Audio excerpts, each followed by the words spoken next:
Maya's hands trembled as she signed her name on the final page. The pen felt like it weighed 1,000 pounds, each stroke of ink severing the last thread connecting her to the man she'd loved for 7 years. Across the mahogany table, Daniel sat with his head down, unable to meet her eyes while his mother, Victoria Sterling, watched with cold satisfaction. "There, it's done." Maya's voice cracked as she pushed the papers across the table. Her hand instinctively moved to her stomach, a protective gesture she caught herself making before anyone noticed. The secret growing inside her would remain hers alone. Victoria slid a check across the table. $500,000, more than generous for a marriage that produced nothing of value. If only you knew, Maya thought bitterly. She stared at the check, then at Daniel, willing him to look up, to fight for them one last time. He didn't. The man who'd promised to love her forever sat there like a coward, choosing his family's money and approval over their life together. "Keep it." Maya stood, her chair scraping against the hardwood floor. "I don't want anything from this family." She walked toward the bedroom to pack, each step feeling like she was wadding through cement. Behind her, she heard Victoria's satisfied sigh and the clink of glasses as she poured herself a celebratory drink. 3 years of marriage, dismissed like a failed business venture. In their bedroom, surrounded by memories, Maya's composure finally shattered. Tears streamed down her face as she threw clothes into a suitcase. The positive pregnancy test was still hidden in her makeup bag, the secret she'd discovered just that morning. She'd planned a romantic dinner, imagining Daniel's joy when she told him they were finally going to be parents. Instead, she'd come home to find divorce papers and her mother-in-law's ultimatum. "Maya, please." Daniel's voice came from the doorway. She didn't turn around. "Please what, Daniel? Please understand that you're too weak to stand up to your mother. Please forgive you for choosing an inheritance over our marriage." "It's not that simple. She threatened to destroy you, to ruin your career, to fabricate scandals about your family. I thought I was protecting you." Maya spun around, fury blazing in her eyes. "You thought abandoning me was protection? You could have told me. We could have faced it together. But you didn't even give me a choice." "I'm sorry. I'm so sorry." His voice broke, but Maya had no sympathy left to give. "Your sorry means nothing now." She zipped her suitcase closed. As she passed him in the doorway, she paused. For a split second, she almost told him about the baby, almost gave him one last chance to choose them. But the words died in her throat. If he couldn't fight for their marriage, he didn't deserve to know about their child. The taxi ride away from the penthouse was a blur of tears and streetlights. Maya watched the building disappear in the rearview mirror, one hand pressed against her flat stomach. "It's just you and me now, baby," she whispered. "But I promise, we're going to be more than okay." 6 months later, Maya sat in a cramped studio apartment, her pregnant belly making it difficult to reach her laptop keyboard. She'd spent every day since leaving building something from nothing, turning her skills as a software engineer into a freelance consulting business. The work was exhausting, especially in her 3rd trimester, but she couldn't afford to slow down. Her phone buzzed with another rejection email from an investor. That made 12 this month. They all said the same thing, different variations of too risky and unproven market. What they meant was they didn't trust a pregnant woman with no family money behind her. Maya deleted the email and opened a new pitch deck. There had to be someone willing to see her vision, someone who believed in artificial intelligence solutions for small businesses. She just had to keep trying. The contractions started at 2 in the morning, 3 weeks earlier than expected. Maya called an ambulance, packed her hospital bag with shaking hands, and rode alone to the hospital. In the delivery room, when they asked for her emergency contact, she said, "There's no one, just me." 14 hours later, Emma Rose Patel entered the world with a sharp cry that made Maya's heart split open with a love so fierce it hurt. The nurse placed the baby on her chest, and Maya stared down at the tiny face, seeing Daniel in every feature. Emma had his eyes, his nose, his serious expression even as a newborn. "Hello, my darling girl," Maya whispered, tears streaming freely. "We're going to change the world together." The first year was brutal. Maya worked from home, coding while Emma napped, taking client calls with a baby monitor nearby, surviving on 3 hours of sleep and determination. She pitched her startup idea to 47 investors before Sarah Chen, a female venture capitalist, finally said yes. "I like your fire," Sarah had said, reviewing Maya's AI platform prototype. "And I like that you built this while raising a baby alone. That's the kind of determination that builds empires." The investment was modest but enough. Maya hired her first employee, then her second. Her AI solution, designed to help small businesses automate customer service, started gaining traction. One client became 10, then 50, then 500. Emma's second birthday party was held in Maya's first real office space. It was small but legitimate, with a staff of 8 and clients across 3 continents.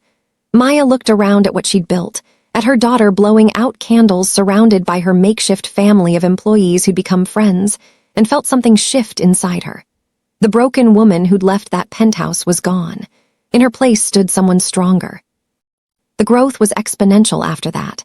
By Emma's 3rd birthday, Maya was featured in a 30 under 30 technology innovators list.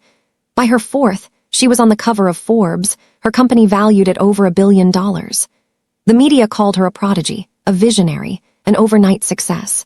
They had no idea about the nights she'd cried herself to sleep, the times she'd considered giving up, the sheer force of will it took to choose survival over surrender. Maya stood in front of her bathroom mirror, barely recognizing the woman staring back. Designer suit, professional makeup, hair styled by someone whose services cost more than her old monthly rent. She looked powerful, polished, untouchable. Exactly the armor she needed for today. "Mommy, you look like a princess." Emma bounded into the bathroom, her dark curls bouncing.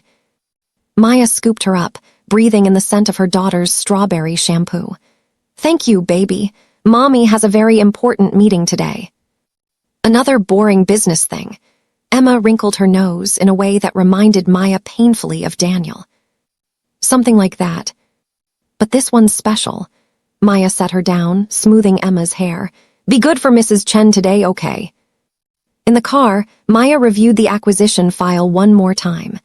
Sterling Corporation had been hemorrhaging money for 2 years, making poor investments and losing major contracts. They were desperate, which meant she held all the cards. Her CFO had questioned why she wanted this particular company when there were better investments available. She hadn't told him it was personal. She hadn't told anyone. The Sterling Corporation building looked smaller than she remembered. 5 years ago, she'd visited this office as Daniel's wife, feeling inadequate and out of place among the old money and family legacy. Now she walked through the lobby as their potential savior, her heels clicking with purpose. Her assistant, Jennifer, met her at the elevator. "They're all waiting in the main conference room. Mrs. Sterling, Mr. Sterling, and their entire board." "Perfect. Let's not keep them waiting." The conference room fell silent when Maya entered. She watched the recognition dawn on their faces, watched Daniel's cup of coffee freeze halfway to his mouth, watched Victoria Sterling's composure crack for just a moment before she recovered. "Good morning, everyone. I'm Maya Patel, CEO of Next Gen AI Solutions. Thank you for agreeing to this meeting."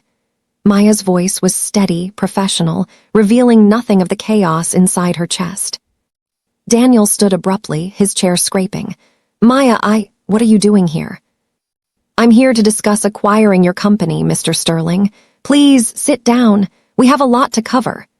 She gestured to his chair with cool authority, and he sat mechanically, still staring at her like she was a ghost.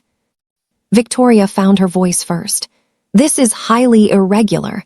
We were expecting representatives from Next Gen, not the woman you paid off to disappear." Maya smiled without warmth. "Surprise! I'm the founder and majority shareholder. Now, shall we discuss your company's rather dire financial situation?" The next hour was professionally vicious.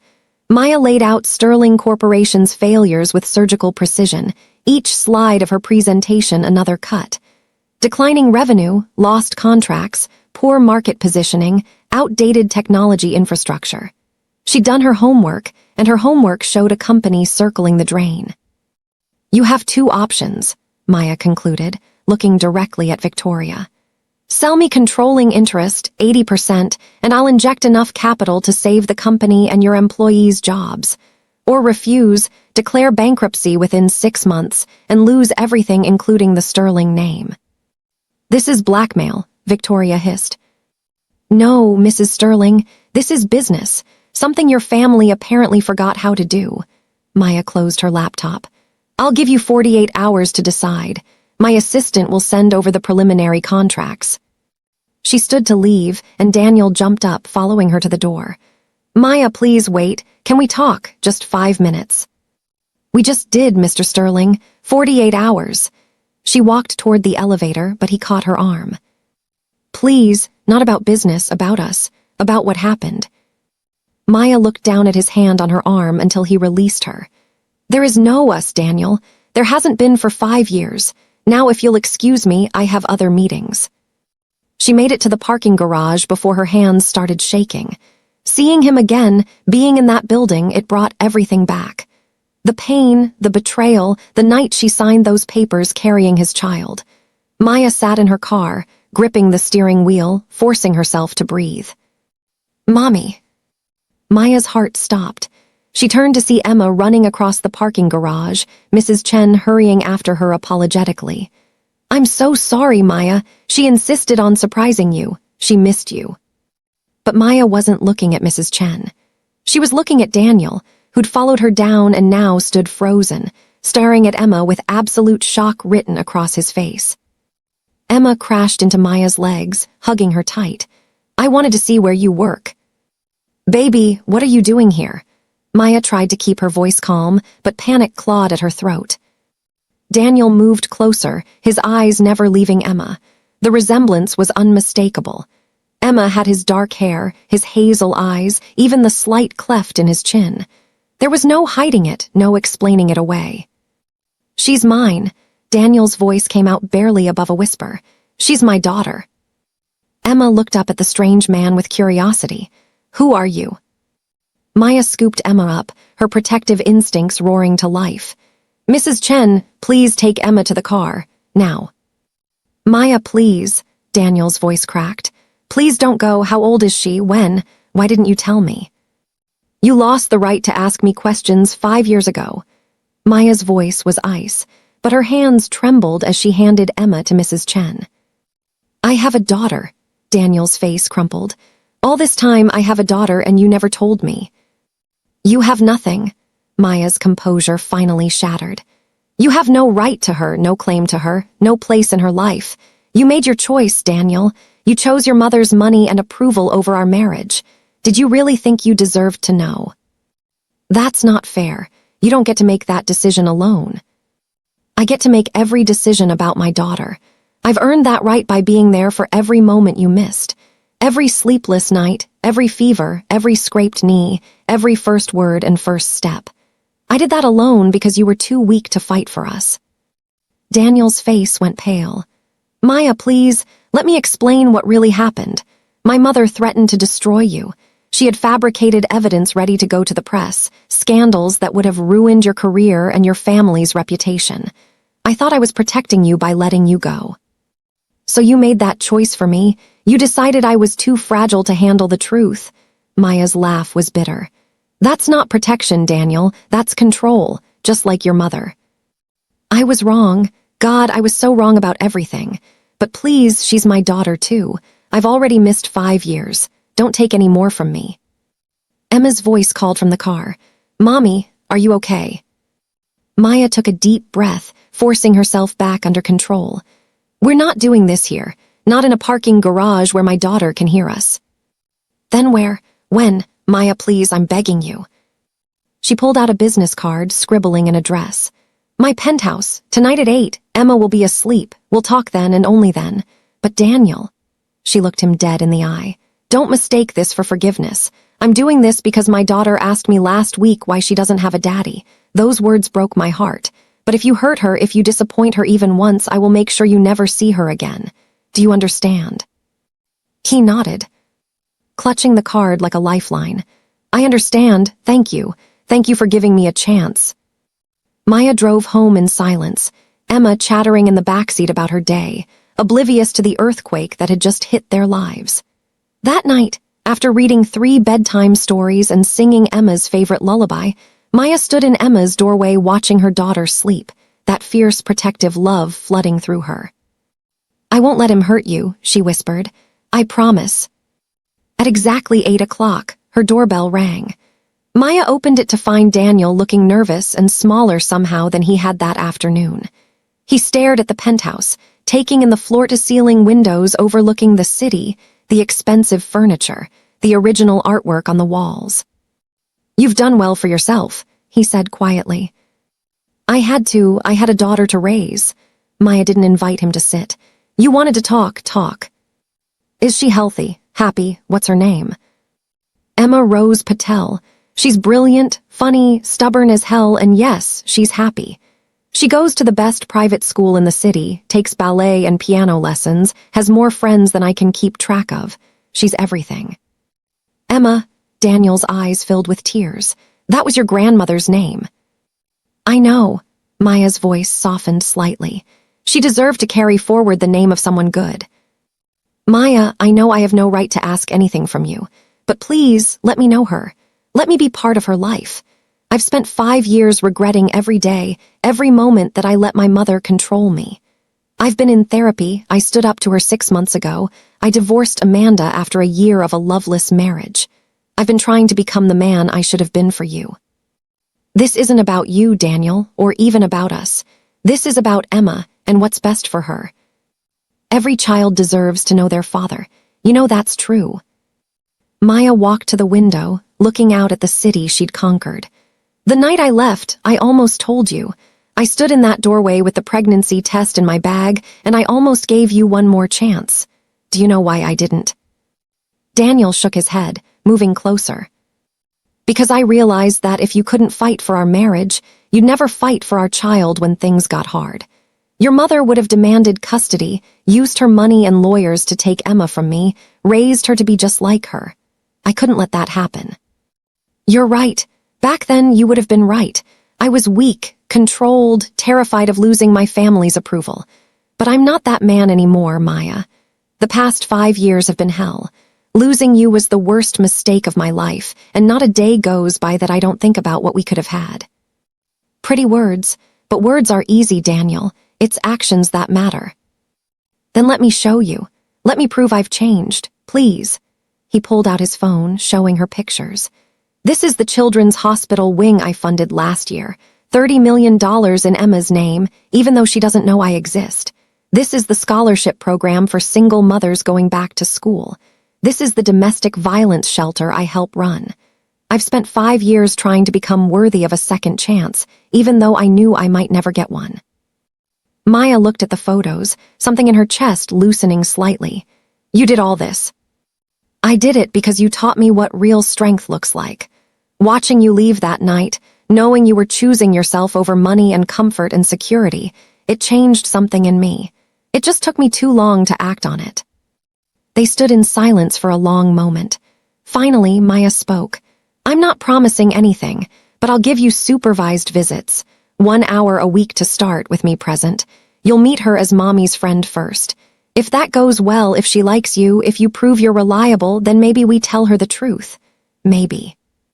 "Yes, anything. Thank you, Maya, you won't regret this." "I better not, because if you hurt my daughter, there's no amount of money or power that will protect you from me. Understood?" "Understood completely." Before he could leave, the sound of small feet padding down the hallway made them both freeze. Emma appeared in her pajamas, rubbing her eyes. "Mommy," I heard voices. Maya moved quickly to scoop her up. "Just a friend, baby. Go back to bed." But Emma was looking at Daniel with curious eyes. "You're the man from the parking garage, the sad one." Daniel's breath caught. Yes, I'm Daniel. I'm a friend of your mommy's from a long time ago." "Are you still sad?" He looked at Maya, then back at Emma, his voice thick with emotion. "Not anymore, sweetheart, not anymore." Emma smiled sleepily. "Good, sad isn't fun," she yawned. "Will you come play with me sometime? Mommy's always working." Daniel glanced at Maya, who gave an almost imperceptible nod. I would love that very much, if your mommy says it's okay. Mommy always says yes to friends, Emma declared confidently before yawning again. Night-night, Daniel. After Maya put Emma back to bed, she returned to find Daniel wiping his eyes. She's perfect, Maya. Absolutely perfect. I know. That's why I'm terrifying of letting you mess this up. I won't. I swear on everything I have, I won't let her down. He moved toward the door, then paused. Thank you for this chance. I know I don't deserve it. You're right, you don't. But Emma asked me why she doesn't have a daddy, and the way her little voice broke when she said it. Maya's own voice wavered. I'm not doing this for you, Daniel. I'm doing this for her. Don't make me regret it. Over the next 3 months, Daniel showed up every Saturday at exactly 2 o'clock. He brought books that Emma loved, sat on the floor playing Tea Party and building blocks, listened to her rambling stories about school with genuine interest. Maya watched from the kitchen, her heart performing complicated gymnastics every time she saw them together. He was good with Emma. Patient, kind, genuinely engaged. It would have been easier if he wasn't. One Saturday, after Emma had fallen asleep on the couch between them during a movie, Daniel looked over at Maya. She has your determination and your kindness. You've raised an incredible little girl. She is pretty incredible, isn't she? Maya smiled, brushing hair from Emma's face. Maya, I need to tell you something. My mother wants to meet her. She's been in treatment for her controlling behavior, working with a therapist. She knows what she did was wrong, and she wants to make amends. Maya's expression hardened. Absolutely not. That woman tried to destroy me. I know, and I told her I wasn't sure you'd agree, but she's changed, Maya. The company almost failing, losing me, realizing what her actions cost her, it broke something open in her. She's different now. People don't change that easily. You're right, but sometimes hitting rock bottom forces change. She lost everything that mattered to her because of her own cruelty. That's a powerful teacher. Maya looked at Emma, sleeping peacefully, and felt that familiar fierce protectiveness surge. One meeting, supervised, in a public place, and if she says one word that upsets Emma, she's done. Forever. The meeting at the park 2 weeks later was tense. Victoria arrived looking smaller somehow, older, humbled. She watched Emma play on the swings from a distance, tears streaming down her face. She looks just like Daniel did at that age, Victoria said softly. She does. Maya kept her body between Victoria and Emma, a human shield. I owe you an apology, Maya. One I should have given years ago. I was cruel, controlling, and destructive. I almost destroyed my son's life because I couldn't let go of control. I'm deeply, truly sorry. Your apology means nothing to me, Victoria. The only person who matters here is Emma, and if you want to be part of her life, you need to earn it, just like Daniel did. I understand. I don't deserve forgiveness, but I'd like the chance to be a better grandmother than I was a mother-in-law. Emma ran over, curious about the new person. Hi, I'm Emma. Who are you? Victoria knelt down, her voice gentle. I'm Victoria, sweetheart. I'm Daniel's mother. Oh, so you're like my grandmother. Emma's eyes went wide. Maya's heart stopped. Daniel had sat Emma down last week and told her the truth, that he was her father. Emma had processed it with the remarkable resilience of children, mainly excited that she finally had a daddy like her friends. Victoria looked at Maya for permission. Maya nodded once, stiffly. Yes, darling, I suppose I am. Cool, I have a daddy, a mommy, and a grandmother now. Wait till I tell my friends. Emma hugged Victoria impulsively, and the older woman broke down crying, hugging her granddaughter for the first time. 6 months after that first parking garage encounter, Maya stood in her office looking out at the city. The Sterling Corporation acquisition had gone through, but she'd restructured the deal to give Daniel more control, to let him rebuild his family's legacy the right way. It wasn't about revenge anymore. It was about Emma having a father and a company to inherit someday. Daniel appeared in her doorway. Emma's having a recital next week. She wants us both there, sitting together. Together, as in next to each other. Maya raised an eyebrow. She drew us a picture. You, me, and her holding hands. She asked if we were going to be a family like her friend Sophie's family. Maya's heart clenched. What did you tell her? I told her that there are lots of different kinds of families, but that no matter what, she has two parents who love her more than anything in the world. Daniel moved closer. But Maya, I need you to know something. I'm not just here for Emma. These past 6 months, watching you, seeing the incredible woman you've become, the mother you are, the CEO you've built yourself into, I've fallen in love with you all over again. Or maybe I never stopped. Daniel, I'm not asking for anything. I know I destroyed what we had. But I needed you to know that if you ever wanted to try again, I would spend the rest of my life proving I'm worthy of you both. Maya looked at him, seeing not the weak man who'd signed divorce papers, but the man who'd shown up every Saturday for 6 months, who'd learned to braid hair and memorize Disney songs, who'd faced his demons and come out stronger.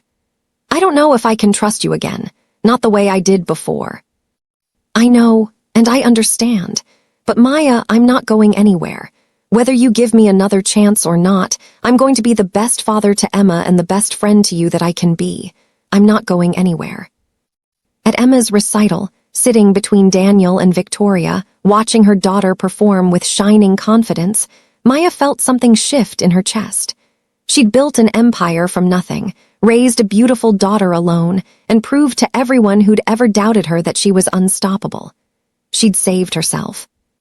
Everything else was just extra, and maybe, just maybe, she could choose to let love try again. As Emma took her bow and blew them a kiss, Maya reached over and took Daniel's hand. He looked at her with shocked hope, and she smiled. Don't make me regret this, she whispered. Never again, he promised. Never again. If you've made it this far, thank you for watching this story of strength, redemption, and second chances. Sometimes the greatest revenge is becoming the best version of yourself. What do you think? Could you forgive someone who hurt you if they truly changed? Drop your thoughts in the comments below, and don't forget to like this video and subscribe for more inspiring stories. Remember, you're stronger than you think, and you're capable of building an empire from the ashes. See you in the next story.